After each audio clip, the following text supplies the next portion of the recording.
You didn't win the World Cup this time, my goat. But at least Lamine Yamal will be like carrying on the torch. He does wear your number. Kind of woke up a bit early.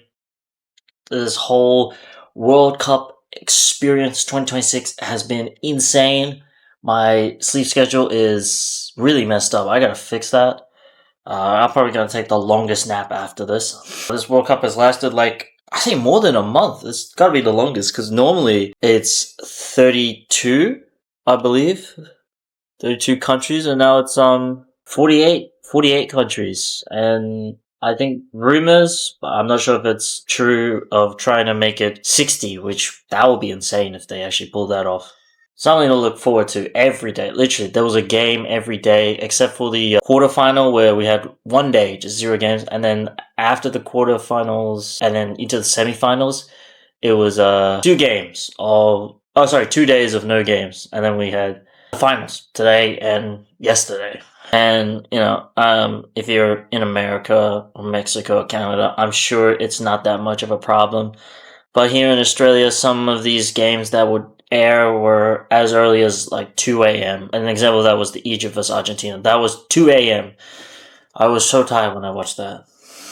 I slept at 6, but no, I don't really. I slept at 6 and it was like I woke up at around 10 and I just couldn't fall back to sleep. So I just said, you know what? I'll just wait till it comes out at 2. Today, or the final between Spain and Argentina, it was 5 a.m. So I wasn't too bad. Would have been nice to be a little bit later, but 5 a.m. is good enough. Is good. 5 a.m. is good. I got enough sleep, and it was a fun game. Well, I say fun, but I'll go into more detail. I am a Messi fanboy. Do I follow football that much? Not really. I mostly watch highlights. I like Thomas Muller, watching his 2014 World Cup when I was a kid. And then I didn't get to see him in 2018 because he didn't even qualify. 2022, he was back. And he didn't even make it out of the group stages. We don't talk about that though. Messi has been glorified. Everyone loves him. Most people love him. Everyone in the football players, from what I've seen, most of these professional football players, they love Messi. And I like the guy on the pitch. Like when I watch him, he's like walking most of the time, and then he just explodes. And it's such, I don't know, it's such a thing to just revel in when he starts making that Messi magic. So I like him on the pitch. I like him off the pitch. I have this overwhelming feeling that I would actually do anything for him if he asked. And throughout this tournament, he's been performing pretty well. And remember, he's 39, and he's still looking like he's maybe not prime, but just a little bit after prime. He doesn't look like a 39-year-old, or he doesn't play like a 39-year-old. He plays like a youthful, I don't know, late 20s, I think. But prime Messi was like mid 20s to late 20s, so maybe early 30s, I guess. And this whole final match between Argentina versus Spain, you could probably storyboard an entire anime arc after this, because it went pretty nuts. There was lots of things happening. People nearly died. That is a fact. If you've watched the match, then of course I'm just relaying information. But we have to talk about this, or I wish to speak about it. Enzo Fernandez, what are you doing? You nearly killed that Spanish defender, Kubarasi. He was chasing the ball down. The Spanish defender happened to get it first, or was it midfielder? It was one of the two. And Fernandez, maybe it was the momentum of his body, he couldn't control it right, but he nicked his foot, and then, Fernandez then sort of hit him with his knee, and in turn, this whole chain reaction happened, where he managed to burger flip Kubarasi, that poor Spanish defender. That was shocking. I had no clue that was going to happen.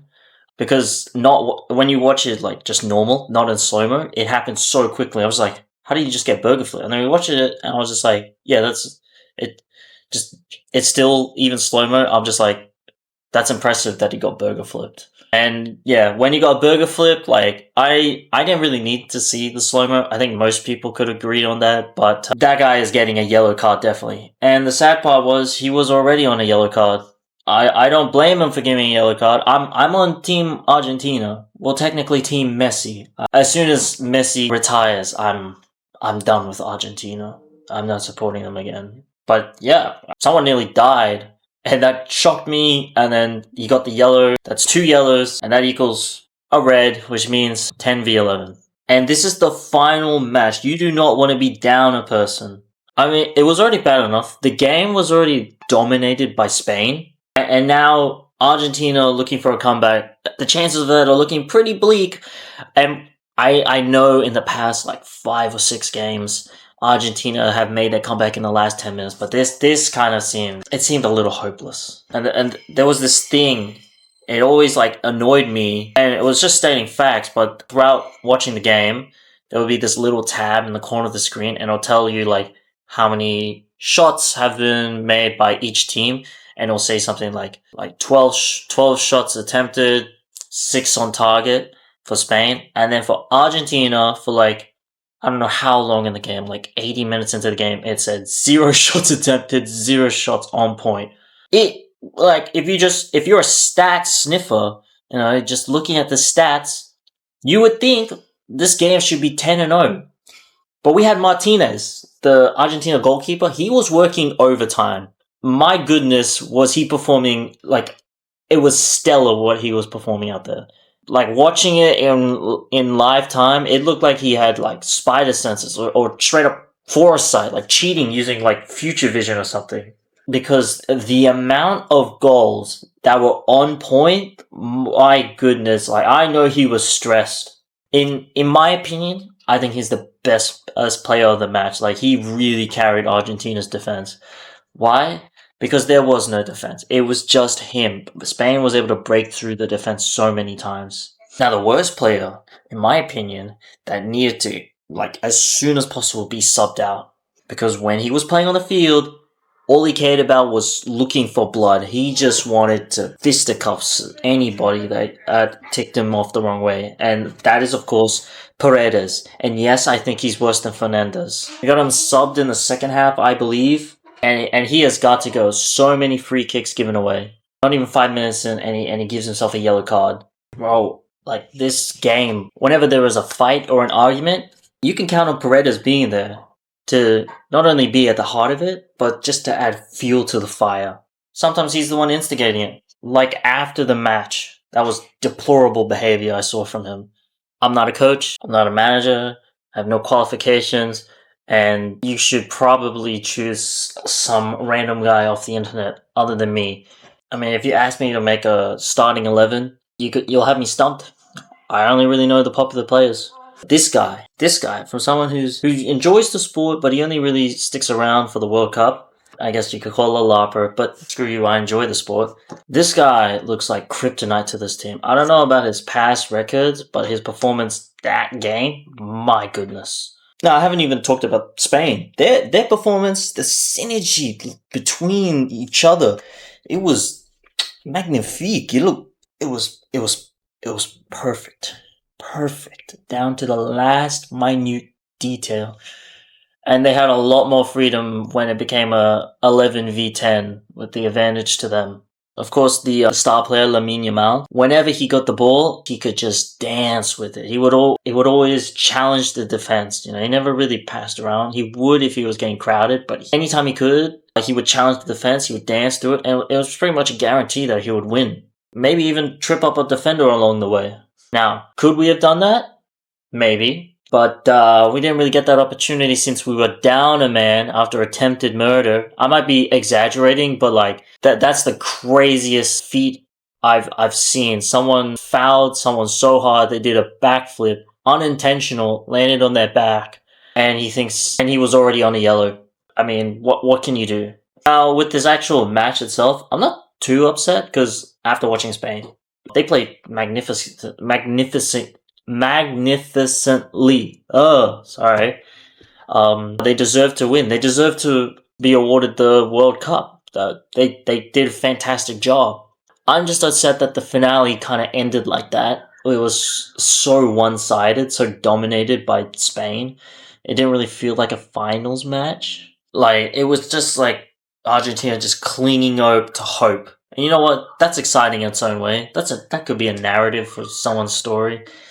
it is a narrative to many people's story, having hope as theme or whatever. And with Messi, he didn't win this World Cup, but I guess he goes to bed with one World Cup only, along with his many, many, many other achievements. Would have been nice to see him get a second, and would have been unprecedented. Yeah, but oh well. I haven't heard of anything of him retiring or any announcements. He looks good, like he could play in the next one, but I wouldn't be surprised if he just said, "I'm gonna retire." Okay, so performances, closing ceremonies, opening ceremonies, yeah, that's been a thing. But halftime shows, I didn't even know there was going to be a halftime show until like they announced it in the game, like on the billboards, like going around. There was just names of singers that I recognized, Shakira, Madonna. I was like, oh, what are they? What are they doing? Are they going to perform after the victory? No, there was a halftime show. I had no clue they were going to do that. So I guess along with hydration breaks, halftime shows are a thing now. I'll talk about the closing ceremony first. I liked it. Tom Cruise was making a note. That was cool to see him talk. And Speed's performance of his song "Champions" that was it was pretty good seeing that in the World Cup stadium with his song bringing vibrant, high energy, and the lyrics being focused on football and unity. Unlike some of the songs, I won't state it, but I feel like people will know what I'm talking about. I think it was a brilliant way to start off the final match, and it's cool to see how far Speed has come. The halftime show itself, it started off with Madonna. Watching it, yeah, it's a performance. Ronaldo and Ronaldinho are there. They don't really do anything. They were just kind of like cameo characters, so I guess people were like, oh, look, it's them. Yay. And I was also there like, oh, look, it's them. Yay. And we get back to football. After that was like BTS. They performed. I'm very surprised to see them, but I like this song, Fireworks. I enjoyed that a lot. I listened to that when I was in high school. I even did a dance video for it. Since it's been a while since I listened to that song, it was kind of like a splash of water on my face. It was like really refreshing because I haven't heard their songs in a while. So I was like, oh, that's nice to hear that song again. And it's been a while since it hit my ears. There's also after there was like characters, Ted Lasso and the other dude. I'm sorry guys, I don't watch Ted, so I wouldn't know. But they like set up this little bit with Justin Bieber, but they spelled his name wrong. I guess that's a reference to the show, but I wouldn't know. Now the song itself, it was fine, but it didn't really synergize with everyone's else's songs. It was a strange choice because I guess with all the songs, I would imagine it's like an album. It's been curated to sort of synergize with the other songs, but this one it didn't really do that. It was like the odds one out. And that pains me to say this because I love Justin Bieber. I think he's a really cool guy. I've never met him, but he seems like a chill dude. But his song is like, yeah, it's like the odds one out. It's strange. It didn't really click for me. It just feels a bit out of place, but that's okay because the focus here is football. And Shakira brought it back with a song with the high energy, with the song "Die Die," which I wasn't the biggest fan of. I wouldn't say I hated it or disliked. But then after listening to it a few times, I was like, you know what, this is kind of growing on me. The halftime show, I'm not fully supportive of it because it's like what 20 plus minutes, which far exceeds what the usual halftime is, which is I'm pretty sure of this. I might be wrong, but I'm pretty sure it's 15 minutes. But the halftime show itself went 20 plus minutes. I don't hate it, but with the game this tense with who's gonna win because it was a draw at halftime, I was just raring for more football. So I'm sort of conflicted on the halftime shows, and if they I don't know should continue and be a staple in World Cup tradition in the finals. At least don't make it in every game. Screw that. Just make it for the final, or maybe I don't know. I don't know. I'm conflicted on if they should keep that in the future. Who knows? Who knows? I guess we'll have to see what decision they'll go with in 2030. My hopes for the next World Cup are that Australia make it further than round 16. Well, we get super entertained, like games every day of just more, or we get to see more talented teams clash against one another in football. See amazing stories being lived out, like on the screen. I guess the best example of this was Capo Verde, like this small tiny nation, first time competing, and they made it so far, round of 16. And it was wow. I was bewildered by them because I've never heard of Cabo Verde before the World Cup. So that's really cool to see. And Von Zia, that keeper, he is so cool. I'm gonna miss feeling such intense emotions, but I guess that's the best part about it. We wait till 4 years and we get to feel this once again.